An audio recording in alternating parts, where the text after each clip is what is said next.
Dimanche 10 novembre 2013. Madame, Messieurs, bonsoir. Merci de votre fidélité.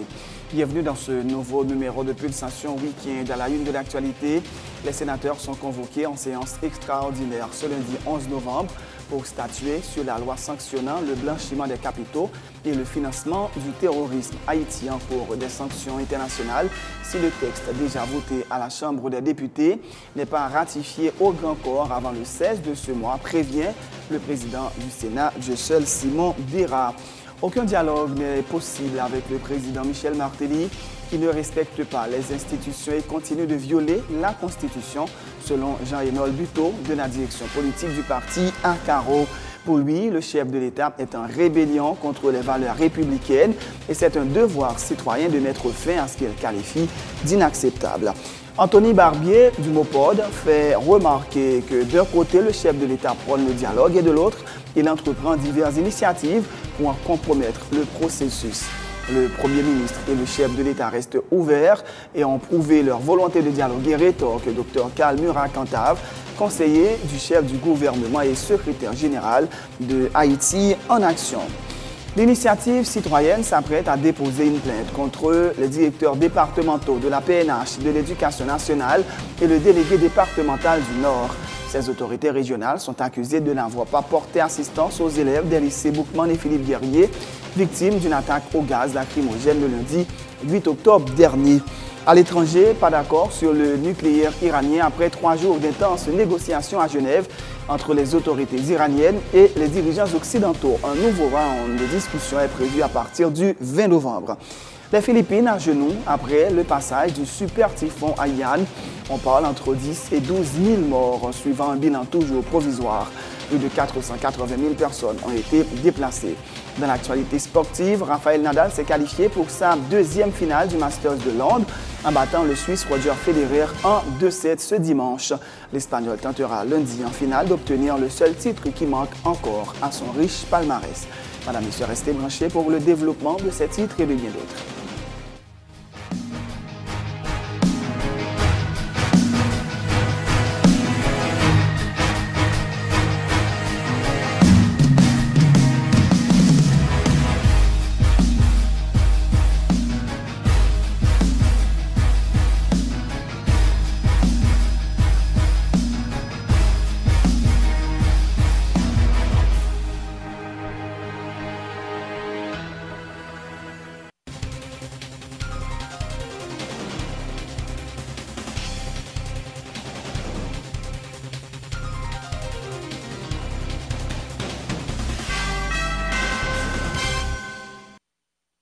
Bienvenue dans le développement du journal en couverture. Les sénateurs sont convoqués en séance extraordinaire ce lundi 11 novembre pour plancher sur la loi sanctionnant le blanchiment des capitaux et le financement du terrorisme haïtien en cours des sanctions internationales si le texte déjà voté à la Chambre des députés n'est pas ratifié au grand corps avant le 16 de ce mois, averti le président du Sénat, Dieuseul Simon Bira, appelle ses collègues à agir en homme d'État responsable. La chef de la MINUSTAH et d'autres diplomates accrédités en Haïti ont lancé le 7 novembre dernier un nouvel appel au dialogue pour sortir le pays de la crise. Un accord qui va faciliter la continuité dans le fonctionnement des institutions et l'organisation d'élections libres et inclusives.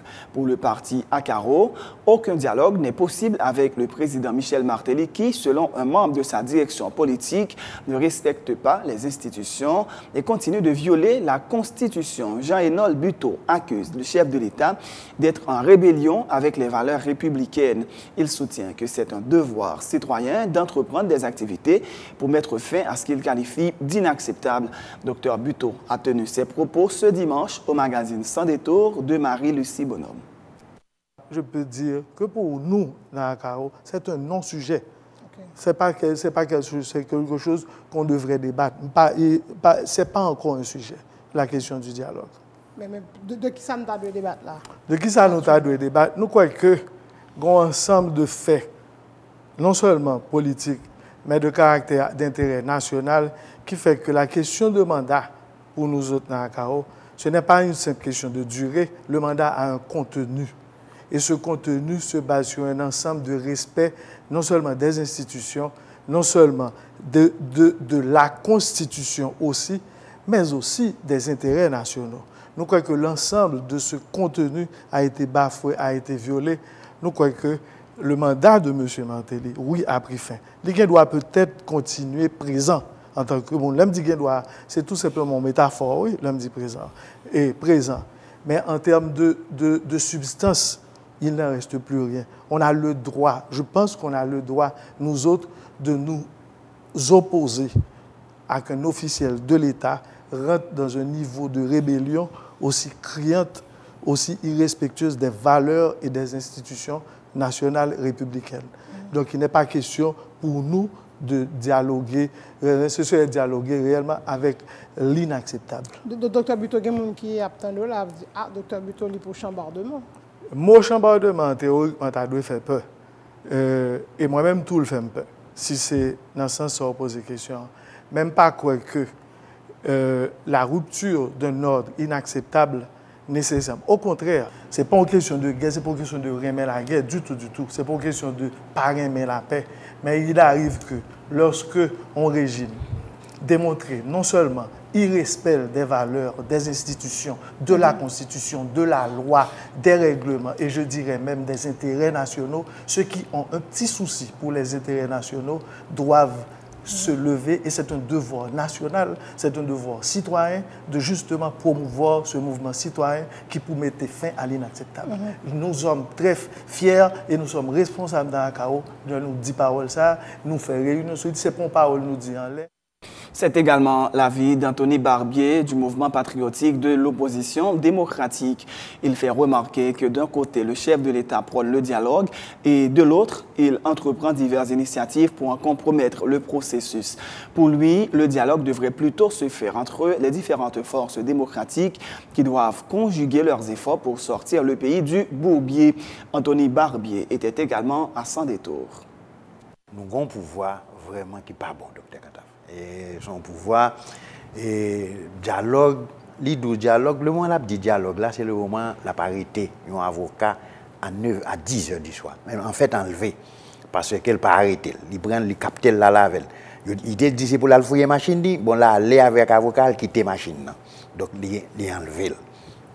En bas dans la demande des dialogues là, c'est le moment où il jouer toute opposition pour le dire opposition bon bah Timoun pour le dire opposition en voler poule. OK mais c'est préfère la prendre au dialogue comme ça mais c'est parce que les gagnent un tuteur on prend qui dit il faut faire dialogue. OK et donc il n'y a pas qu'à prendre une proposition de dialogue pour voir au sérieux pendant la fait pendant la dit ça l'a fait exactement le contraire.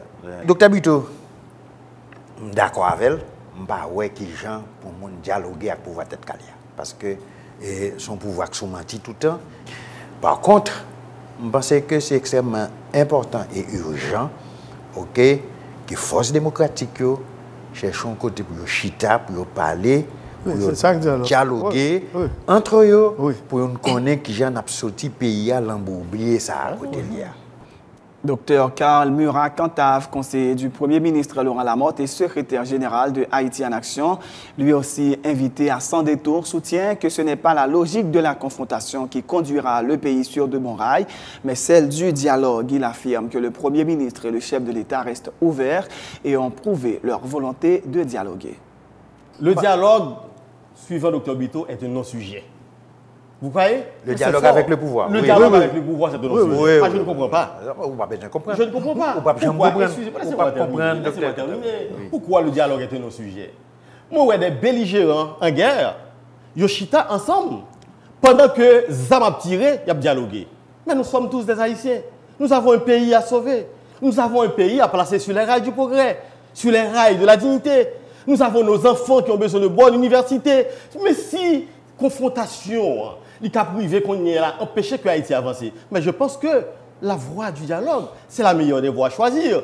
Parce que le président est en train de créer, je dirais, les conditions à ce dialogue. Mais il ne faut pas refuser ce dialogue. Il faut au moins arriver à voir est-ce que le président veut ce dialogue ou s'il ne veut pas ce dialogue. Il faut commencer par la guerre. Il commencer par la guerre. Non. Il rencontre la fusion, il rencontre l'AOPL, il rencontre avec confiance, il rencontre un ensemble de partis politiques et là, il déplace même là dans le bureau. Ça, sont preuve de bonne foi. Dans le shutdown aux États-Unis, moi, j'entendais le président Obama a fait ce chita avec quelques républicains. Mais en ce temps, dans le dialogue là, mais ils disent que les gens ne sont pas les pays avancés. Ils disent que contre eux. Mais c'est tout ça rentré, nous sommes en opposition, mais ce n'est pas un problème que les gens avec eux. Parce que tous les deux sont supposés être ensemble pour y avancer. De la même manière, il y a des gens qui entendent dans la radio qui ont shooté sur le Premier ministre là. Il y a des gens qui shooté sur le président. Il y a des gens qui shooté sur Yuri la tortue. Il y a des gens qui shooté sur Lambert en opposition. De la même manière, parce que l'autre camp, qui dit mais ça, pas qu'un élément qui fait que le dialogue là pas qu'à fait. Nous sommes tous des Haïtiens à l'intérieur d'une même famille. Côté frères sœurs, ils ont shooté sur l'autre, mais ils chita ensemble, ils dialoguent. Tout à fait autre chose. La chancellerie haïtienne dénonce une campagne de désinformation alimentée par des allégations jugées sans fondement autour d'un don de plus de 3,4 millions de dollars accordé par les autorités uruguayennes à Haïti en mars 2013. Le ministère des Affaires étrangères affirme que ce don s'inscrit dans le cadre de la matérialisation des promesses faites par ce pays de l'Amérique du Sud à Haïti le 31 mars 2010 suite au tremblement de terre de janvier de cette même année et constitue un geste de solidarité des Uruguayens au peuple haïtien. Le ministère haïtien des Affaires étrangères soutient que les fonds ont été transités de manière régulière par des comptes du Trésor public et utilisés à des fins publiques. La chancellerie a également rendu public le communiqué du ministère des Relations extérieures uruguayennes sur cette affaire en date du 25 mars 2013. L'organisation sociopolitique Initiative citoyenne s'apprête à déposer une plainte contre les directeurs départementaux de la PNH et de l'Éducation nationale ainsi que contre le délégué départemental du Nord. Ces autorités régionales sont accusées de n'avoir pas porté assistance aux élèves des lycées Boukman et Philippe Guerrier, victimes d'une attaque au gaz lacrymogène le lundi 28 octobre dernier. Le porte-parole du lycée, Jean-Gary Denis, croit que cette attaque criminelle entre dans le cadre d'une bataille enclenchée par les proches du pouvoir pour le contrôle des deux établissements scolaires de la région. Ces déclarations. Que ces directeurs départementaux et la police, que ces délégués, que ces gens qui sont responsables, la police, dans plus haut niveau, je crois que les gens doivent poursuivre pour non-assistance à personne en danger. Nous connaissons que des accusations qui faites, accusations qui faites. Donc, c'est des gens entre pouvoir même, l'un a dénoncé l'autre dans le cadre de contrôle, dans le cadre de bataille pour éducation nationale, dans le cadre de bataille pour contrôle lycéen. Les ça en bataille intertête calée et je dis je pense que pour régime un nouveau souffle, pour régime un gage de crédibilité, pour régime un gage de moralité, pour régime refaire en santé morale auprès de la population, je crois que je dis il faut que la justice prononce souverainement de questions. Parce que le président Matéli, il fait de l'éducation choix le bataille, ou pas qu'à faire de l'éducation choix le bataille après que les mamans si moun a vu à l'école, on prend ces gaz à recevoir. On croit que le président Matéli pas accepter que petit lui prend gaz c'est ton gaz qui non, son gaz qui est très violent et ou t'as dit à la rigueur même son gaz mortel. Donc c'est que même nazi oui, donc durant la Deuxième Guerre mondiale, qu'on a épargné femmes avec Simon Petit. Nazi, oui, Hitler a parlé. Goebbels, Hitler a épargné femme avec Simon Petit. Jodi, c'est dans l'école que nous avons vu gaz. Même quoi que jodi, régime, organisation de droits humains, on a demandé, on appelle. Nous-mêmes, nous allons faire tout ça qui n'est possible pour que nous accompagnions parents parce que nous commençons à monter un collectif de parents victimes pour que nous portions plainte contre le directeur départemental de la police nationale parce que selon charge de mission, tout le monde est au courant que ça n'a pas le fait, nous-mêmes nous pourrons poursuivre monsieur pour non-assistance à personne en danger. Nous-mêmes nous pour poursuivre le délégué départemental pour non-assistance à personne en danger parce que vous connaissez les actes qui préparés, vous connaissez les actes qui prémédités, mais vous n'avez pas fait rien pour que ça arrive, pour que des délinquants, pour que des fascistes, pour que des vagabonds qui empêchaient l'école de fonctionner pour que il n'y a pas de fait rien pour que les actes ne soient pas produits. Donc, je pense qu'il y a une grosse complicité et il faut que le régime, à travers ça, refait une santé morale pour que la justice soit capable de prononcer souverainement sur la question. Autre point de l'actualité, des petits marchands et des transporteurs de malpasse ont organisé un mouvement de protestation ce dimanche devant les locaux de la douane de l'aéroport pour dénoncer la saisie sans aucun motif d'un camion transportant des marchandises en provenance de la République dominicaine. Le conducteur du véhicule a été malmené par les agents douaniers et de la PNH selon des commerçants. Le camion a été finalement remis à son propriétaire après plusieurs heures de protestation. D'autres camions de marchandises auraient été également confisqués par les douaniers. Voilà qui met fin à la page locale de ce journal. C'est la fin de ce journal. Juste avant de vous quitter, voici le rappel des titres. Les sénateurs sont convoqués en séance extraordinaire ce lundi 11 novembre pour statuer sur la loi sanctionnant le blanchiment des capitaux et le financement du terrorisme. Haïti en cours des sanctions internationales si le texte déjà voté à la Chambre des députés n'est pas ratifié au grand corps avant le 16 de ce mois, prévient le président du Sénat, Dieu seul Simon Dera. Aucun dialogue n'est possible avec le président Michel Martelly qui ne respecte pas les institutions et continue de violer la Constitution selon Jean-Hénol Buteau de la direction politique du parti Akaro. Pour lui, le chef de l'État est en rébellion contre les valeurs républicaines et c'est un devoir citoyen de mettre fin à ce qu'il qualifie d'inacceptable. Anthony Barbier du Mopod fait remarquer que d'un côté, le chef de l'État prône le dialogue et de l'autre, il entreprend diverses initiatives pour en compromettre le processus. Le Premier ministre et le chef de l'État restent ouverts et ont prouvé leur volonté de dialoguer, rétorque Dr Karl Murat-Cantave, conseiller du chef du gouvernement et secrétaire général de Haïti en action. L'initiative citoyenne s'apprête à déposer une plainte contre les directeurs départementaux de la PNH, l'Éducation nationale et le délégué départemental du Nord.